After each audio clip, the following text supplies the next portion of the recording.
Hey everybody, thanks for coming to the Dissertation Writers Retreat. I'm Ashley Roach Freeman. I will be moderating this session, and I'm actually just waiting on our presenter to show up.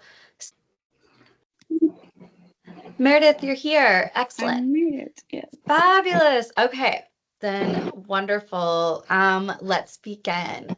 So, welcome everyone officially to the Dissertation Writers Retreat, Creating and Sustaining a Writing Plan session. I'm very excited to introduce Dr. Meredith Boulden from the Center for Writing and Communication, the director of the Center for Writing and Communication, and a 2021 graduate of the University of Memphis. I am going to go ahead and pick it. Actually, Meredith, you should be able to share your screen without any problems. I think so. It appears as though I can, yeah. Awesome. I'm gonna turn my mic and camera off. If anybody has any questions, I'll be monitoring chat and we can just let me know if you have any technical issues and I'll be there in the background. Sounds good. Please bear with me for just a second. The first time I will have ever shared my screen via Teams. So making sure I do the right thing here. Let's see. Oh, I cannot tell if you guys can see anything or not. We see like a gray rectangle. There's no screen. Okay. Hold on just a second. Let me try this again.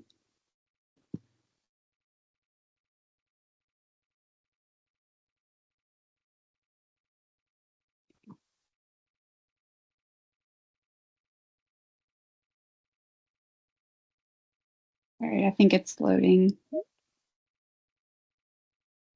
Yeah, it looks like it's loading. Perfect. Great. Okay. Awesome. Excellent. Um, so thank you guys all for being here tonight. I'm really excited to share just a little bit of insight into what it might look like for you as doctoral students or graduate students and creating and sustaining a writing plan for your graduate level studies, and in particular for a thesis or a dissertation. I have done this presentation once before, and one of the things that I sort of prefaced the entire presentation about was that this comes largely from my own experience as a doctoral student. It wasn't all that long ago that I was finishing up my own studies, and it also comes from some very sage advice that I received from a cohort that I was a part of during my program as well. So I put the sort of caveat that I'm not a life coach, I'm not a therapist, but some of this advice kind of overlaps with those fields of study at times. But please feel free to ask any questions as we go along, and we'll have a brief activity in the middle where I'll pause for a couple of minutes and give you guys to kind of free write or brainstorm. So if you have a piece of paper and a writing utensil close by, you might want to go ahead and pull that close. And otherwise, let's go on ahead and get started. I do like to tell folks what we're going to be talking about in advance so that you have a little bit of an idea kind of where the direction of this presentation is going. First of all, we're going to talk some about what it means to be honest and authentic with yourself about various facets of the writing process and about your graduate journey. We're also going to discuss the concept of self-efficacy and kind of how that applies to your ability to sustain a writing plan. Next, we'll be looking at what I call your currency, and I'll dive into that idea a little bit more later, but basically it's kind of the idea of like, what do you have at your disposal as far as skills and knowledge and that kind of thing to be able to spend, if you will, on your graduate journey. And then lastly, just looking at goal setting, how achieving goals can both create and sustain that sense of gratification. It's kind of a self-propelling mechanism towards our ultimate goal, which is to graduate. So let's begin by thinking about what it means to be honest with ourselves and authentic with ourselves about our graduate studies, and about, in particular, I'm just going to focus on the idea of a dissertation and use that how you will as it applies to you. So there are three kind of main areas where I feel like before you even really can get started writing that you need to evaluate. And the first of those is what resources do you have at your disposal.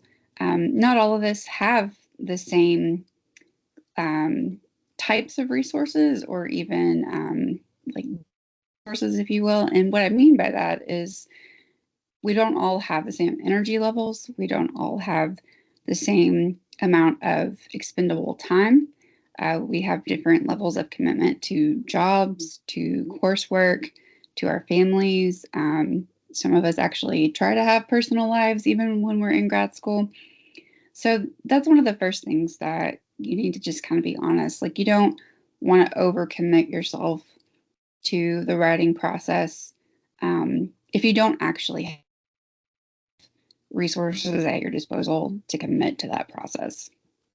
The second thing is you do need to be honest with yourself about how much work like you actually need to finish in order to graduate. And that can go both directions. It can go in the sense that you might overestimate how much work you actually need to accomplish, or you could possibly underestimate it. So that's something that I think that's something that I kind of negotiated with the chair of my committee, quite frankly. So he had an idea and a proposal for an additional chapter to my dissertation. And I just had this really strong hunch that if I was going to be required to write that chapter, that I was not going to graduate in the time frame that was really dictated by my program. And so I was able to negotiate, kind of switching gears a little bit, and able to say, okay, I have this much work to accomplish and not this extra chapter. I know that doesn't work for everybody's program. Some of you have set chapters that you have to write, but it's just an example of one of the ways that you can kind of like be mindful of how much work you have to do. And then lastly, the chair of my comps committee once said something to me, and at first I was royally offended because I was like, well, I want to be brilliant. But he told me, he said, we're not looking for brilliance, we're looking for competence. So you also just need to be honest with yourself. And the expression that a good dissertation is a done dissertation has a lot of merit. So you're not looking to become the next top scholar in your field of study, at least not with your dissertation. That's your goal, that's spectacular. And you can absolutely work towards that. But it doesn't have to be accomplished in this first really major project of your academic career. I also think that it's important to know yourself. Like, this is another way that you can be honest about some of those resources, if you will, but also just some of your personality and your tendencies. You have to know what your habits are. In particular, just for example, things like if you know that you really don't get going during the day, like if you don't just wake up and energized, and you know that you need a cup of coffee or two before you can think straight, then maybe don't schedule writing in the morning before you've had your coffee. The same thing goes for your preferences about when and where you write. If you know that you're more of a night owl, then schedule writing time for yourself in the evenings versus in the mornings. If you like bright light or dim light, or you like to be quite cool when you're writing, like set up your environment to play into those things that make you more comfortable and make you feel like your environment is more conducive to the writing process. All right, so in moving on, I want to talk about this concept of self-efficacy. And this is one of those places where what I'm talking about does kind of overlap with maybe things that you might have heard in therapy at some point in your life or in a psychology classroom. But self-efficacy is different from the concept of self-confidence. So self-confidence is this idea that you kind of like believe in yourself as a human being, as an individual. But self-efficacy is your confidence specifically in your ability to accomplish a certain goal. So it's this belief that you're holding close that you're going to make it to the end of, whatever goal or achievement that you've set for yourself. And one of the ways that we can both establish and kind of reinforce our own self efficacy is to be consistent with ourselves. So once you have a writing plan in place, and we will get to some of the logistics of that later, one of the ways to reinforce your own self efficacy is to be consistent with it. I once heard the expression to show up for yourself, and it was within the context of writing my dissertation. And the coach that my friends and I had said, like, showing up for yourself, basically, it's if you make an appointment to go to the doctor, or even just like you've set up a time to go grab coffee with a friend, if you don't show up, you know that you're going to disappoint the other person in one fashion or another. And so treat the appointments, if you will, that you make to write, treat those in the same way that you know that if you don't show up for yourself, like in that point, you're the only one holding yourself accountable. But you also know that you're going to be disappointed in yourself if you don't follow through on the plans that you've made. So, what you'll see at the bottom of this slide, I believe, if my animation will work, it should. There we go. Okay. Is a series of hearts. And I have those on here because when I was in my studies, I had a habit tracker, which is just simply a document where you have a series of, it could be boxes, hearts, a dinosaur, any shape or image. And every day that you, quote, show up for yourself or that you dedicate to your writing, you got to fill it in. And so I had a sheet of paper attached to the wall in my office at home.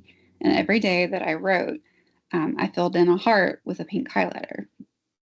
And what you can see at the bottom here is that there is like a missing, or it's empty or it's blank. But what you see after that is additional filled hearts. So as we try to practice the concept of showing up for ourselves and being consistent with our writing, uh, I want you to remember that just because maybe you duck out for a day or you miss one appointment with yourself or even two or however many it is, there's always the opportunity for you to come back to it and to kind of pick that habit back up again and start reinforcing your belief in yourself and that you can achieve your goal. So what that winds up bringing for you is, this is supposed to be a mirror here. Just bear with me. I know it looks like a stop sign, but pretend like it's a mirror. When we show up for ourselves, the ultimate thing that we're going to see reflected is, quote, Dr. You. Put your name in there. I can see some of y'all's names here. So like Dr. Lori, Dr. Nikayla, Dr. Jenny, whatever your name is there, put it in place and think, like, when I start to show up for myself and I employ this practice of writing regularly, I'm going to get to my goal, and that is to finish my degree and become Dr. You. Something else that will help you to maintain consistency. Let's see the comment, Dr. Me. To maintain consistency is to consider your reasons, your motivations, and your plans in regards to completing the degree. Like, what's it going to get for you?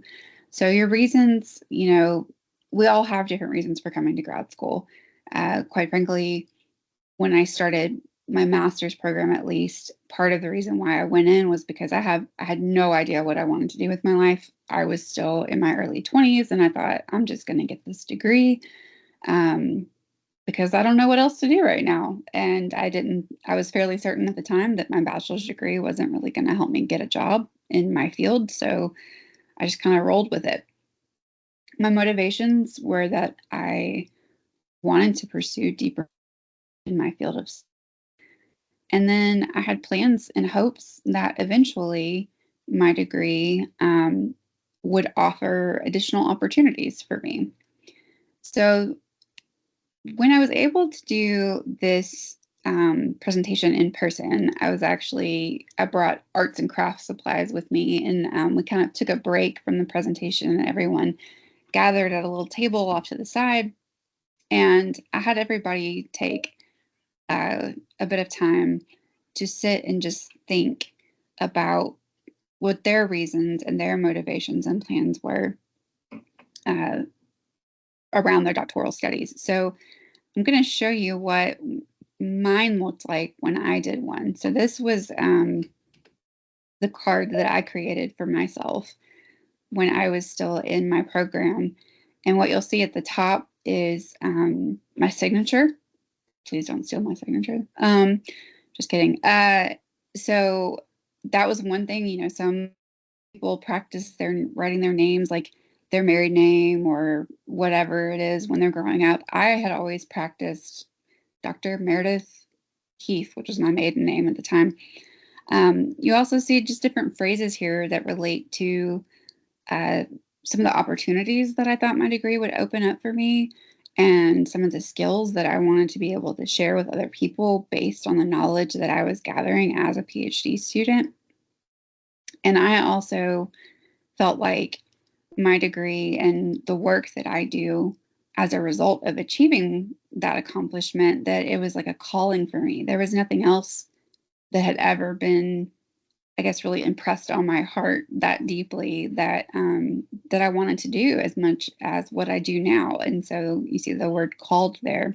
Um, and for me too, quite frankly, I didn't want to let myself down. Like getting my degree was all for me. And I thought I cannot I cannot not get this degree. I just have to do it. And so I kept that card posted. Actually, it's still on the wall in my home office. And I kind of go back to it occasionally when I start to wonder a little bit about whether or not the work that I'm doing now is still relevant and worthwhile. And this card gives me a little bit of perspective. So that being said, I mentioned that I was going to give all of you the opportunity to brainstorm for a couple of minutes. And what I'm going to do is to just set a timer for, I think, like 2 minutes, because silence can be kind of awkward, especially when you're hanging out by yourself on camera. But I'd like for you all to just take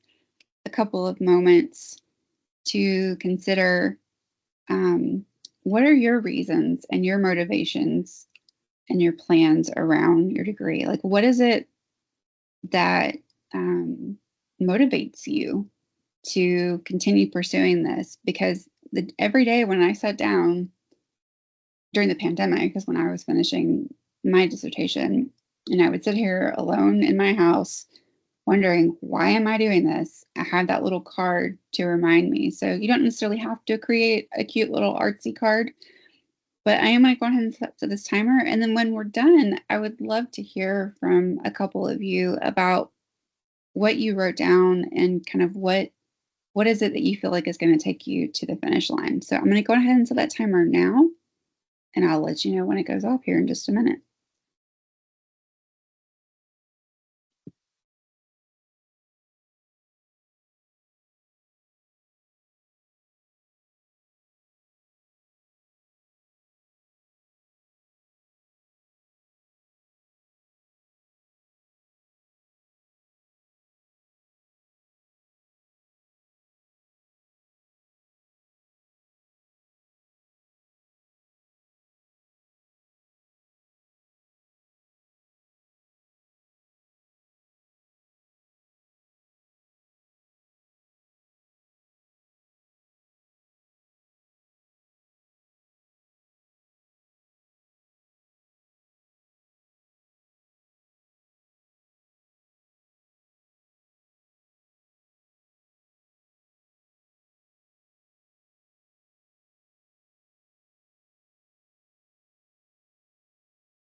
Okay, that was my very quiet, hopefully, timer. Um, does anybody here feel comfortable sharing a couple of thoughts of anything that they may have written down? Feel free to unmute yourself or put your thoughts in the chat, either one. I may have disabled mute, Oh, but I think if people raise a hand, if anyone raises a hand, I can see you and I can enable you.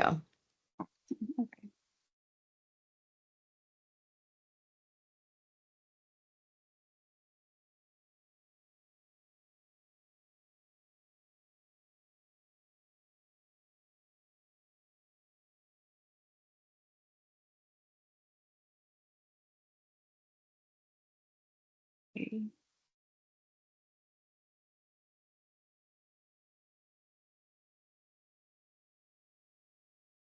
Okay, your mic is enabled, Katrina.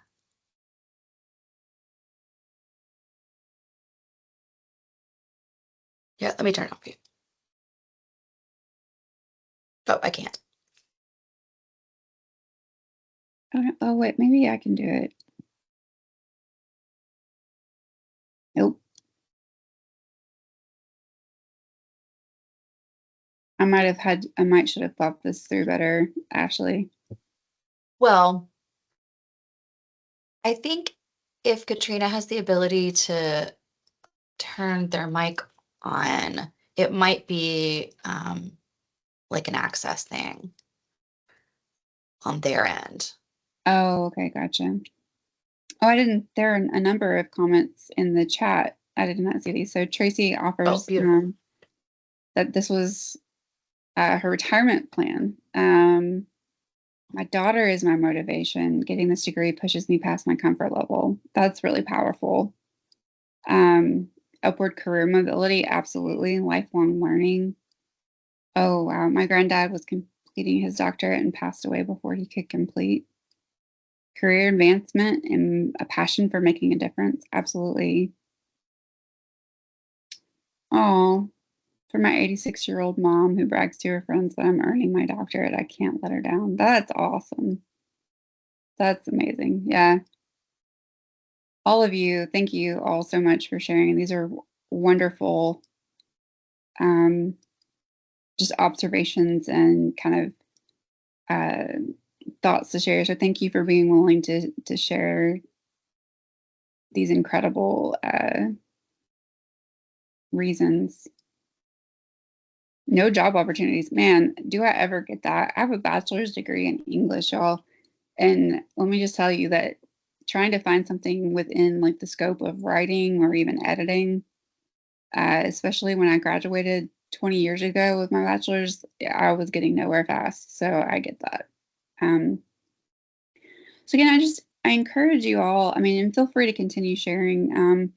But um, I just want to encourage you guys to kind of keep those things front and center, because when you think about, again, that concept of self-efficacy and whether or not you can kind of continue to motivate yourself to write, I do earnestly believe that reminding ourselves of the reasons why we're doing what we're doing will kind of keep us, like focused and remind us to remain steady and to keep plowing through, because there are so many moments of potential self-doubt during the course of finishing a PhD or an EDD.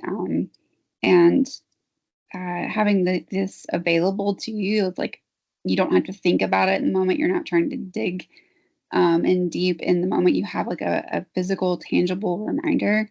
It can be really helpful. So I really do encourage you to hang on to those and put them somewhere where you can see them. All right. So now we're going to talk about what I call currency. I will be honest and say that I have heavily borrowed from uh, actually a budgeting strategy that I learned many years ago. I don't necessarily follow all of it, but you all might have heard of Dave Ramsey before. Um, he has some interesting thoughts about some things that I don't necessarily agree with, but one thing that he encourages people who are kind of stepping into financial planning is to track their expenses. And so I did that like from a financial standpoint and figured out how to do a budget, and that's great, and that has worked for me. But one thing that I realized when I was really starting to get into the weeds with my dissertation was that I kind of wanted to know, um, what did I have like at my disposal as far as like the things I needed to spend on my dissertation. And so I'm making the correlation between money and then, um, these four things that I have sort of represented here by these images. So on the far left, we have uh, basically a headshot of a human being with their brain highlighted. So there's our intellect. Nobody can necessarily make us smarter, but we sure as heck can learn more, right? So there's always an infinite amount of knowledge that we have at our disposal. We can continue to learn. For some of us, my degree was, I would say, entirely theoretical. So it wasn't like I was doing an experiment, but for some of you, you may be doing case studies or working with some sort of empirical data. So that's the second image here, this idea that we're running tests or assessments or some sort of study where there's data or results involved. Those are resources and, again, currency that's at your disposal because you're going to have to spend it on your dissertation, right? It's going to go into your dissertation. We also have our time. And then lastly, the battery at the end, I kind of used as the representation of whatever energy that we may also have to expend on the dissertation as well. So this is yet another place where, and I kind of touched on this earlier, but you do have to be, again, honest with yourself, like out these various types of deposits that you could make into your dissertation. And so you want to think about, what do you like, wherever you are now in your journey, what do you have left to do? So in general, I would say there's three very sort of basic tasks that we could boil the dissertation down into, and that's the research, the reading, and the writing. So how much do you have left to research? How much do you have left to read? And how much do you have left to write? And then you want to think about, how long does it take you to accomplish any one of these particular goals? Or not just simply how long does it take you to accomplish it, but how much time do you actually want to dedicate to any one of those goals? And you may come to a point where you realize that you could potentially spend weeks or months, for instance, researching a particular topic or facet of your dissertation, but you know that that's going to impede your progress. And so you may very well come to the conclusion that you may just want to limit the amount of time. Um, for example, when I was about halfway through my dissertation, I mentioned earlier that I sort of shifted gears a little bit with the research that I was doing. And I had to uh, completely start one chapter from scratch because I didn't have the research done. I didn't anticipate writing about those texts, and I wasn't quite prepared. So I gave myself, I'm wanting to say it was like 6 weeks. It was like 4 or 6 weeks. I said, okay, kind of talking to myself, all right, Meredith, you have this amount of time to find X amount of information, and whatever you found during that time period is what you're going to write about, like the ends. Because if you go any further than that, you're probably just going too far into the weeds with the details. So yeah, just consider timing when it comes down to your writing and your research as well. All right. One of the ways that I did this is I actually tracked my time. So much like I mentioned that Dave Ramsey tells people to track their expenses, like basically the premise is you track how much you're actually spending so that you don't over or under budget yourself. You just want to be realistic about how much money you're spending. And the same goes for the time that you have. So what I did was I tracked myself for a few weeks, and I figured out how long it took me to read, like on average, a certain amount of pages. Um, I was paying attention to roughly how long it took me to write a paragraph or a page. And I confess not have a fancy document where I was writing these things down, but I was keeping mental tabs on it. And so what that did for me is that I was able to kind of loosely predict how much time I needed um, in planning ahead. So I would take usually Sunday afternoon or Sunday evening every week, and I would make a plan for the week based off of my budget, if you will. And that was very helpful because I would say, okay, well, I need to read 6 articles this week, and I want to cover these 4 different subpoints and make sure those get taken care of. Um, and I was able to like put rough time estimates on about how long I knew those were going to take me and be able to plan my writing for every single day. So after I had tracked, these different parts of the writing process from reading to writing and researching and whatnot, I was then able to kind of come to a conclusion into a diagram kind of similar to what I'm showing you now, where in the top boxes, I could have said like writing step, um, outlining, writing step, summarizing, writing step, reading an article. And then I would have those average times planned out so that I could kind of predict like this is what my days are going to look like. And I've got this is what mine looked like. So again, I knew that I was going to give myself a limited amount of time to do research. When it came down to reading, quite frankly, I know it takes me about an hour and a half to read 30 pages. And boy, do I hate admitting that because I feel like I should be able to read faster, but I don't. I knew that it was going to take me at least 45 minutes to take detailed notes about an article of that length. And then when it came down to outlining and writing, I had, kind of some estimated times for those as well. And I used those to predict, where I was headed with my plans for the week. And for some reason, those slides are out of order. Give me just 1 second. I'm scooting ahead. So what I did with those is that I gave myself this budget, and I actually did do this. So again, Sunday nights, I would look and say, okay, on Monday, I'm going to read this article, take notes on that article, and outline it. On Tuesday, I'm going to write this subsection. I'm going to review my research for the next subsection, and then I'm going to spend a certain amount of time on research itself. And what you'll see is on this slide, in theory, if this is my hypothetical writing plan for the week, I have check marks next to all my boxes. So the question is, what would happen if maybe I did extra work on a particular day? Well, you can see on this slide where it looks like, or I'm sorry, let me rephrase that, not extra work. I missed doing something on Wednesday. There's not a check mark for write summary of Article 4. So what do you do with that? Does that mean that like you just disregard it?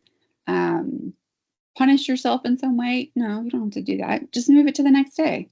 It's fine. Like don't chastise yourself or castigate yourself in some way. Just move it to the next day and you'll be able to tackle it then. On the flip side of that, this is a plan for 2 different days. And it looks like, on Friday, I got my work done, but I only spent maybe 45 minutes of that hour that I had planned. So what do I do with that last 15 minutes? Do I just say, oh, I have extra free time? You could. Or you could look at the following day, like what I've done here, and say, oh, well, I had a task scheduled for tomorrow that was only going to take 15 minutes. I'm going to go on ahead and get that out of the way now. And just go on ahead and move it to what you're doing that day and just get it out of your way. Okay. So y'all are going to have to forgive me because, again, I think some of my slides are out of order, which is completely and utterly my fault. But you can do this with any of the stages of the writing process. Another thing that I had students do when we were in person is just to kind of sit down and think about their own writing processes. Not everybody's is the same. These are some of the possible writing steps that most of us will encounter throughout the course of writing a dissertation. We have to do the research. I'm a big note taker. Not everybody is. Some people are really good about just like highlighting, or they may even remember everything that they read. You have to do some brainstorming. I'm a big outliner too. Not everybody does that. Most of us are going to have a rough draft or two, at least, that we're going to be running by our committees. And then obviously we're going to have to do revisions and editing towards the end. So all of these are possible steps that if you want to sit down and kind of track how long it takes you to do these things, it wouldn't hurt for you to just kind of consider, like, this is how long it takes me to do X, Y, or Z task, and this is how I'm going to spend my time. Okay. And what that brings us to is that you all have your own writing process. And this slide is a little harder to see just kind of because of the colors. But I have this as a worksheet that I'd be happy to send out via email if anyone would like it. But if you wanted to use it kind of to track your own writing process and then how much time it takes you to do different tasks, you could. But what you see at the bottom is that at the end, for all of us, regardless of what our writing process is or how we budget our time, the conclusion is that we submit our dissertations. They're approved by our committees with or without revisions, however that comes along. And eventually the last step is that we submit it to the graduate school where they upload it to ProQuest. And then we're done, which is super exciting. Alrighty. So the end of the day, I can also send you guys this document as well. I have like a small packet of documents that I created for the in-person workshop. So if you would like to have a habit tracker, which I didn't show you here, but I did create a separate document for that, or you want a place where you're tracking your time or anything like that, I'd be happy to pass that along. Please feel free to email me directly if you like, or I believe that our colleague Carl Hess, who is kind of the coordinator for the DWRs this semester, will probably have an email list available as well that I could just send it to him and he could send it out to all of you. But long story short, no matter what your writing process looks like or how you create your writing plan, at the end of the day, what we're all looking to is graduation. So here's a photo of me at my graduation with my chair. Quite frankly, it's the proudest day of my life ever. You can't mistake that huge grin on my face. My friends' comments about it, they were like, "Oh, look at her smiling." I was like, well, for one thing, I saw the photographer who was there and I didn't want to look ridiculous in my picture, so I smiled. But it was by far one of the best days of my life. And I earnestly believe that all of you are fully capable of creating and sustaining a plan that is sustainable for you. You just have to be ready and willing to kind of define what your resources you have available to you, and then be able to allocate them in ways that are helpful to you. And if you'd ever like to sit down and chat, please feel free to come by the CWC at any time or just shoot me an email. I'd love to hear from you. But with that, I am done with my presentation, but I'd be happy to answer any questions if any of you have them. I will unmute everyone's, just enable everyone's mics. Sounds good. Did I stop sharing? Oh, wait, different button. Okay, here we go. Stop presenting. There we go. Hi, can you hear me? Yes, hi. Beautiful. Hi, my name is Rachel Crawford, and I am currently a graduate student. I'm actually part-time because I have a full-time job. So I do have a job, thankfully, but I do want to go back just for the upward mobility, but also to be able to, I'm a marketing and digital marketing and media graduate student. So my thing is basically I would like to move into different departments. Lately, marketing, I think a lot of people can tell, is they kind of want unicorns, and they want people to be able to pivot and go into different facets. And so that's why I'm kind of in this degree, to make a long story short. But my question to you is, when it comes to research, what sources and just what sources do you prioritize, and how do you find what is a good source to use for your research? Oh, that's a big question. That's a good question. That's a big question. So I will answer that, but I also um, will open the floor to Ashley as well, because Ashley is one of our research librarians at uh, the University of Memphis, who can also, I think, speak into this question as well. I think at the most basic level, you're looking for current research. So one of the things that I heard often during my program was that you're looking for trends. So you want to see kind of what is it that people are talking about within your field, and then how can you kind of ride the wave of excitement and enthusiasm about what other people in your field are studying as well. So you're looking for research that is relevant to what people are interested in now. And granted, for you, that might look a little different, Rachel, because you're already in the industry. And so it might be that you cater that research to your specific job or company. But by and like broadly speaking, I would say we're looking like we're we're looking for trends, but within you're also looking like how can I be different within the context of that trend? Like where is that gap that I can fill that nobody else is quite prepared to fill just yet? Does that kind of help answer your question? Absolutely. Could I ask a kind of question to add on to that? When discussing sources and research topics, what made you decide on doing um, qualitative or quantitative research as well? That I'll be honest with you. So my PhD is in American literature.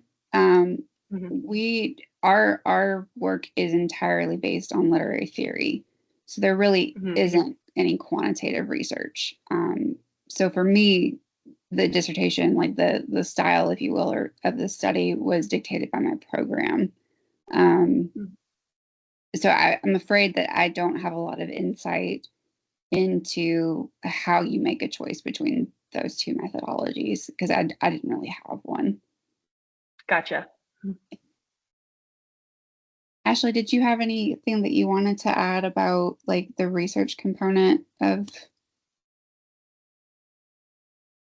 Well, is it what just you like keeping up with the research in the field as it arrives, or were you interested in kind of like understanding the research aspects of creating the dissertation overall? Help me understand the Yeah. question. Okay. Yeah, it's mainly just finding out, okay, is this a good source to use? And also just kind of coming up with the research topic. Because one of the biggest things I've been kind of scared about in getting my master's, is just finding a research topic to focus on. Um, I just kind of get scared of maybe this is done before, or people are not going to get it. And then also just trying to find relevant information that's not on the internet, because a lot of what you get here at universities is always in a textbook, but a lot of, kind of like, say for me being in media and marketing, a lot of what you see nowadays is all online, Mm. and always like YouTube and news articles are always great, but you can't always have too much of that. You know, it's always, I think professors would like to see students move away from those types of sources. Mm. So my question is finding, really just finding literature when you're looking in a library or something, or a journal journalistic, a journal article. What Oh, yeah. what makes that a good source for Oh you my guys gosh. when yeah. Sorry, I'm sorry to interrupt you. I just got really excited about your question. It's so there's so many layers to that question in terms of a response that I could provide that I actually was hoping that you might make a consultation with me, which I was going to drop that in chat simply because I think we could probably have like a long conversation about that. And maybe we could also create a DWR presentation around that because I think that that would be appreciated by others as well. Yeah, awesome. Okay, let me just get the research consultations link up. And so anybody who wants to talk about research at like a scholarly level, the librarians here are really excited about those conversations and want to talk to you. And it's good to have that feedback. And Rachel, at the risk of actually like not answering your question at all, we do have people, we had someone who had a hand raised. So would that suffice or should I go on? I could gloss more. That's totally fine with me, Okay. for sure. But also too, if you like as well, feel free to, I put my email address in there, and just feel free if you'd like to send me a personal email too. That would be great. Okay, awesome.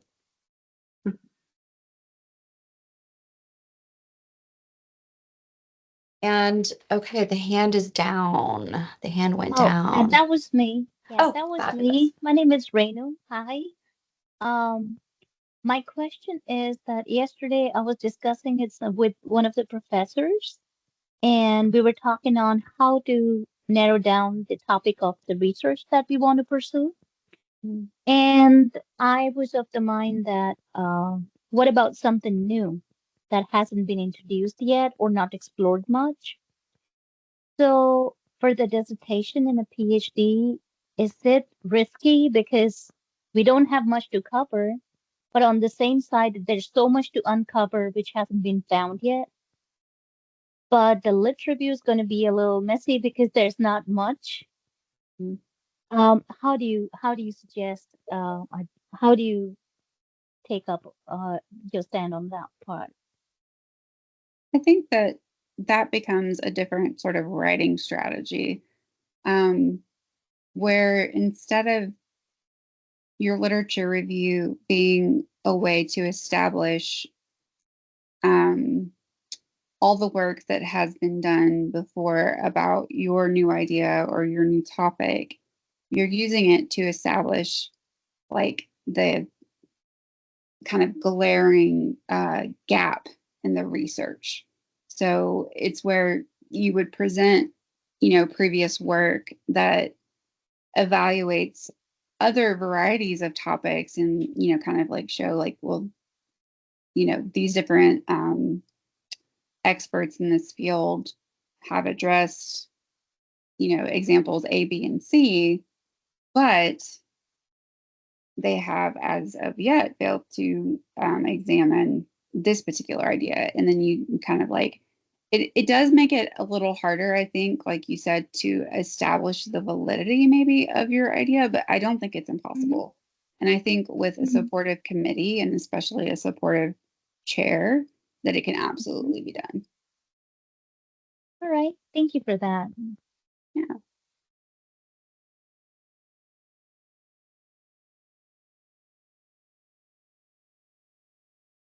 We still have some time, for sure. So please don't be shy if you have any questions. I'm also really hoping that y'all haven't heard the tantrum that my cat is throwing outside my office door right now, because she's been doing it the whole time, like rattling the door.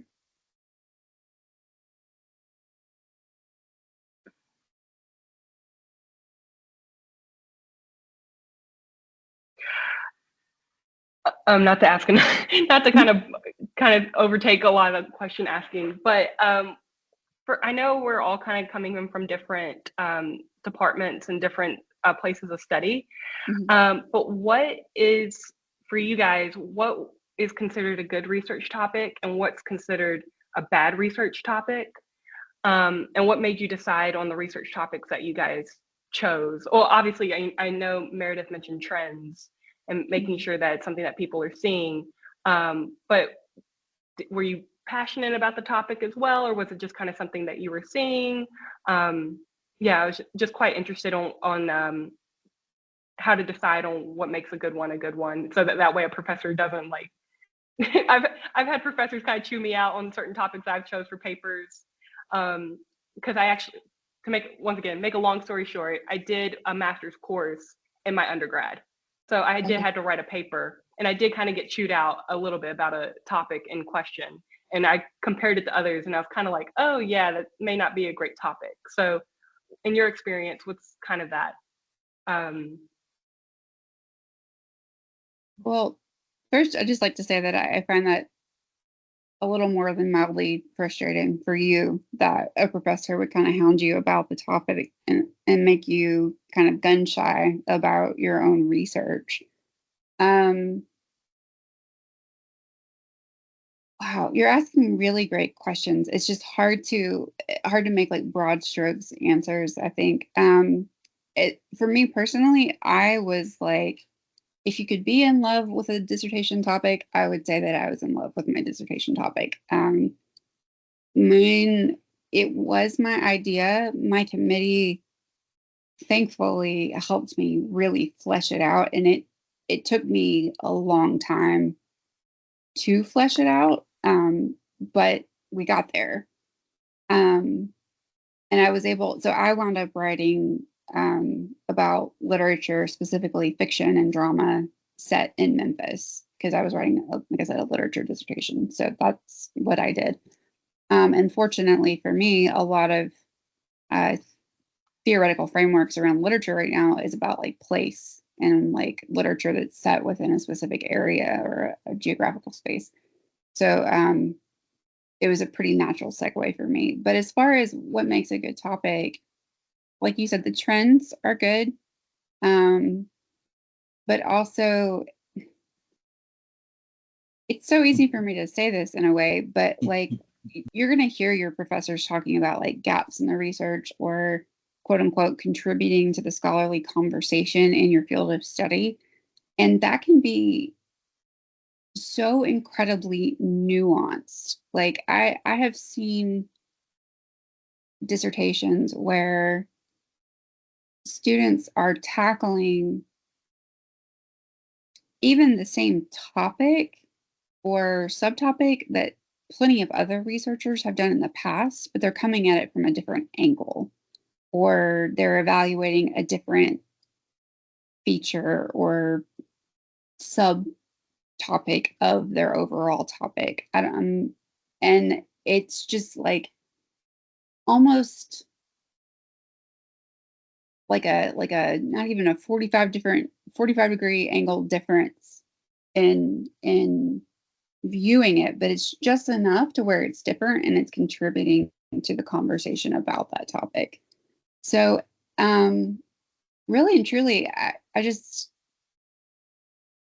I think what's going to help you find a good topic is like in your coursework as you proceed, like focus on things for your course papers that are of interest to you. But also just engage in those conversations with your professors as you move along and as you form a committee. Um, if you have faculty available to you who are supportive and like are willing to have those kind of rigorous conversations with you, then like choose those people to be on your committee. I don't just default to somebody only because they're in your program or like the chair of a department or something like that. Like find people who really can kind of help you engage in that conversation, if that makes sense. no, that makes a ton of sense for me, for sure. It's just making sure it's not too broad enough, but like, I'm sorry, yeah, making sure it's not too wide where it's just a broad subject matter. but finding within that subject matter a facet that you enjoy to talk about. Right. So again, I know we're coming at this from completely different disciplinary areas, but like so case in point, there were criteria that I used to to determine which text I was going to evaluate in my dissertation. So for me, not only were they set in Memphis, but what I used to kind of narrow down the research even more was that the writers had to either be from Memphis or they had lived here at some point. And so you see how it just kind of became that much more narrow. So that way I was able to like really focus my theoretical approach on a very kind of select group of text and then bring my analysis in that way. If I had chosen, a different set of authors, I would have written an entirely different dissertation. So it still might have been about literature that was set in Memphis, but it wouldn't have been from the same theoretical lens.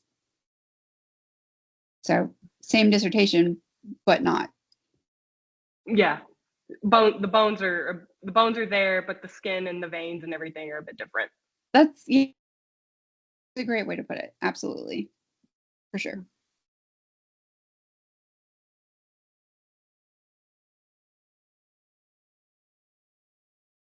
I've been catching some of the side questions in chat, but I'm putting a few resources in chat as well for those asking about research.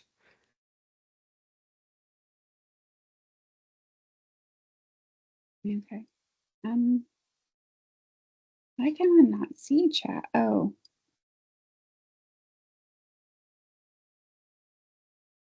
I also wanted to drop a link for the next dissertation writers retreat, which is about creating your scholarly presence. And this is also going to connect to some of those research questions in terms of, oh, let me turn my camera on, in terms of how you create peers and not create peers, but greet peers and how you present to peers and how you present your research out in the world. So I recommend signing up for that one as well.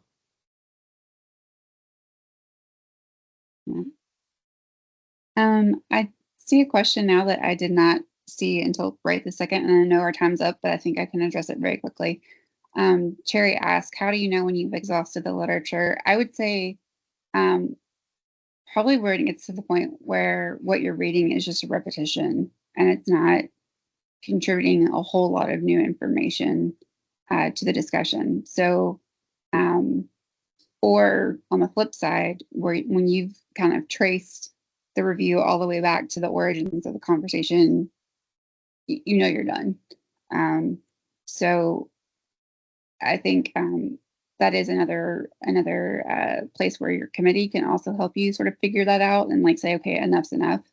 Because you really can go really far into the weeds. At one point in my dissertation, I had like 75 pages of history, and my chair was like, Meredith, stop. Like, you got to get to the point at some point, and I want you to do it a lot sooner than what you have right now. So, yeah, that's what I would have to say about that. Yep. But we would be so happy to see you guys in the libraries and in the CWC. So please feel free to contact us and let us know how we can be of help. Is there anything else? Ashley, you've already submitted the survey. That's the word I was looking for. I did.